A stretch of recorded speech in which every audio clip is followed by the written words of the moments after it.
Hi అండి. వంజరం చేప అంటే ఇష్టం లేని వాళ్ళు ఎవరైనా ఉంటారా చెప్పండి. అలాంటి వంజరం చేపతోటి ఒక మంచి ఇగురు పెట్టుకుంటే ఆ రోజు మన లంచ్ అద్భుతంగా ఉంటుందండి. ఈ చేప ముక్క పాలకోవాలా చక్కగా ఉడికి ఆ గ్రేవీలో ఉండే ఆ చిన్న స్పైసీనెస్ తోటి ఈ కూర వేడివేడి అన్నంలో కలుపుకొని తింటే నెక్స్ట్ లెవెల్లో ఉంటుంది. కాబట్టి ఇవాళ మన వీడియోలో ఈ వంజరం చేప ఇగురుని చాలా సింపుల్గా ఎంతో రుచిగా ఉండేలా ఎలా పెట్టుకోవాలో మీకు స్టెప్ బై స్టెప్ క్లియర్గా ఎక్స్ప్లెయిన్ చేస్తాను. వీడియోని స్కిప్ చేయకుండా లాస్ట్ వరకు చూడండి. ఈ అద్భుతమైన వంజరం చేపని ఈ వచ్చే వారం మీ ఇంట్లో మీ ఫ్యామిలీ మెంబర్స్ అందరూ చేసుకొని తప్పకుండా ఎంజాయ్ చేయండి. ఇంకా ఏమాత్రం ఆలస్యం చేయకుండా వీడియో మొదలు పెట్టేద్దాం. ముందుగా మనం ఈ వంజరం చేప ఎగురు చేసుకోవడానికి దీనికి ఒక స్పెషల్ మసాలా చేసుకోవాలి.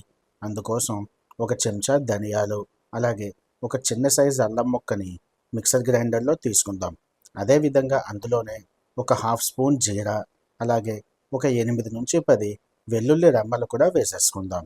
జీలకర్ర వేసుకోవడం మర్చిపోకండి, దానివల్ల మంచి ఫ్లేవర్ అనేది వస్తుంది. అలాగే ఒక గుప్పెడు ఉల్లిపాయ ముక్కలు కూడా అందులో వేసేసుకొని ఇవన్నీ చక్కగా పేస్ట్ ఆడేసుకుందామండి. ఇందులో మనం ఎడిషనల్గా అల్లం వెల్లుల్లి పేస్ట్ వేయం. ఇలా చేసుకున్న ఈ మసాలా పేస్టే మన వంజరం కర్రీకి సరిపోతుంది. చూసారా, ఇలా మనం మిక్సీ ఆడేసుకుంటే సరిపోయినట్టే. ఇప్పుడు మనం కడిగి శుభ్రం చేసుకున్న వంజరం చేప ముక్కల్లోని ఒక చెంచా ఆయిల్ వేసేసుకుందాం. అదేవిధంగా అందులో ఒక పావు టీ స్పూన్ పసుపు కూడా వేసేసుకుందాం. అదేవిధంగా ఒక అర చెంచా ఉప్పు, ఒక అర చెంచా కారం కూడా వేసేసుకొని ఇవి చేపలకి పట్టేలాగా చాలా సాఫ్ట్గా ఎక్కువ ప్రెషర్ పెట్టకుండా కలిపేసుకుందాం. ఈ వంజరం ముక్క చాలా టెండర్గా ఉంటుంది కాబట్టి మనం ప్రెషర్ ఎక్కువ పెట్టకుండా కలుపుకోవాలి. లేకపోతే ముక్క మధ్యలోకి విరిగిపోయే అవకాశం ఉంటుంది. సో మీరు చూస్తున్న విధంగా ఇలా కలిపేసుకోవడం వల్ల మనకి ముక్క చక్కగా స్పైసీగా వస్తుంది. అదేవిధంగా నీచు వాసన కూడా లేకుండా చాలా కమ్మగా కూర అనేది వస్తుంది. సో ఈ స్టెప్ చేయడం అయితే మర్చిపోకండి. ఇప్పుడు ఒక ప్యాన్ తీసుకొని అందులో 2 నుంచి 3 స్పూన్ల ఆయిల్ వేసేసుకుందాం. అది లైట్గా హీట్ అయిన తర్వాత అందులో 2 మీడియం సైజ్ ఉల్లిపాయలని చిన్న ముక్కల్లా కోసుకున్న వేసేసుకొని అవి 1 నిమిషం సేపు చక్కగా వేపేసుకుందామండి. ఈ వంజరం కూర చాలా సింపుల్గా చేసేసుకోవచ్చు. ఇందులో ఎక్కువ మసాలాస్ ఇంగ్రీడియంట్స్ వేయనవసరం లేదు. చాలా సింపుల్గా ఈజీగా చేసుకుంటేనే దీనికి మనకు ఆ ఒరిజినల్ టేస్ట్ అనేది వస్తుంది. ఉల్లిపాయలు లైట్గా ఫ్రై అయిన తర్వాత అందులో ఒక 2 నుంచి 3 పచ్చిమిరపకాయలు కూడా వేసేసుకొని ఇవన్నీ ఒక 1/2 నిమిషం సేపు కలుపుకుంటే సరిపోతుంది. ఇప్పుడు ఇందులో ఒక స్టార్ ఐటెం వేద్దాం. అదే ఉల్లికాడలు అండి. ఈ చేపల కూరలోని ఉల్లికాడలు వేసుకుంటే చాలా మంచి ఫ్లేవర్ వస్తుంది. మీరు ఒకసారి చేస్తున్నప్పుడు ఖచ్చితంగా అందులో ఉల్లికాడలు వేసి చేయండి. ఆ టేస్ట్ మీకు చాలా నచ్చుతుంది. నెక్స్ట్ టైం ఎప్పుడు చేసినా మీరు ఇదే ప్రాసెస్లో ఇలాగే చేస్తారు. ఇప్పుడు అందులో ఒక 2 స్పూన్స్ ఉప్పు వేసేసుకుందాం. ఇలా ఉప్పు వేసిన తర్వాత ఒకసారి చక్కగా కలిపేసుకొని మూత పెట్టి మీడియం ఫ్లేమ్లో ఒక 2 మినిట్స్ అలా మగ్గనిస్తే మనకి ఉల్లిపాయలు అనేవి లైట్గా సాఫ్టన్ అవుతాయి. కూరకి సరిపోతుంది. ఇప్పుడు అందులో 1 స్పూన్ పసుపు కూడా వేసేసుకుందాం. పసుపు మరీ ఎక్కువ వేసుకోకండి, 1 స్పూన్ అయితే సరిపోతుంది. అలాగే అందులో మనం స్టార్టింగ్లో ఒక పేస్ట్ ఆడుకున్నాం కదండి, అది అప్రాక్సిమేట్గా ఒక 3 to 4 స్పూన్స్ వేసుకోండి, సరిపోతుంది. మరీ ఎక్కువ వేసేసుకున్నా సరే మీకు ఆ మసాలా ఫ్లేవర్ అనేది డామినేట్ చేసేస్తుంది. సో 3 to 4 స్పూన్స్ అయితే సరిపోతుంది. ఇలా వేసుకున్న తర్వాత అందులో పచ్చివాసన పోయి మంచి కమ్మటి అరోమా బయటకు వచ్చే వరకు అదే మీడియం ఫ్లేమ్లో 1 నిమిషం అలా కలుపుతూ వేపుకుంటే అది కరెక్ట్గా కన్సిస్టెన్సీలో కుక్ అవుతుంది. ఇప్పుడు అందులో ఒక 2 స్పూన్స్ కారం వేసేసుకుందామండి. కారం కొంచెం ఎక్కువ తినేవాళ్ళు అయితే మరొక అర స్పూన్ ఎక్కువ వేసుకోండి. కానీ ముందైతే 2 స్పూన్స్ వేసుకుందాం. తర్వాత ఒకసారి చూసుకొని సరిపోకపోతే అప్పుడు అడ్జస్ట్ చేసుకుందామండి.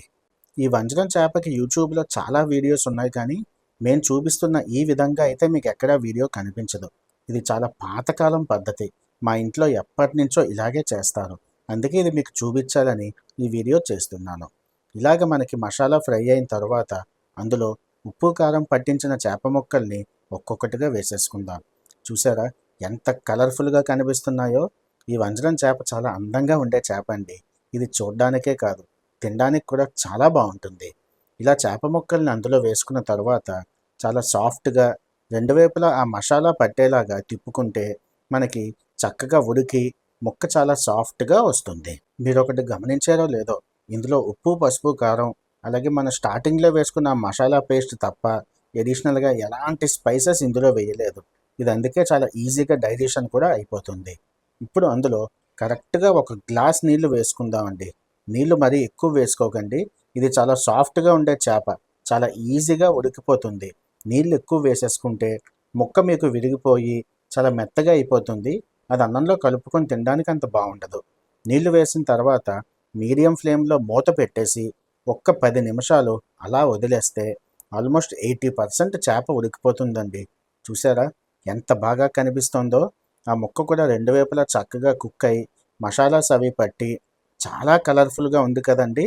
ఇదే ఈ కూరకున్న స్పెషాలిటీ. చూడండి ఎంత బాగుందో.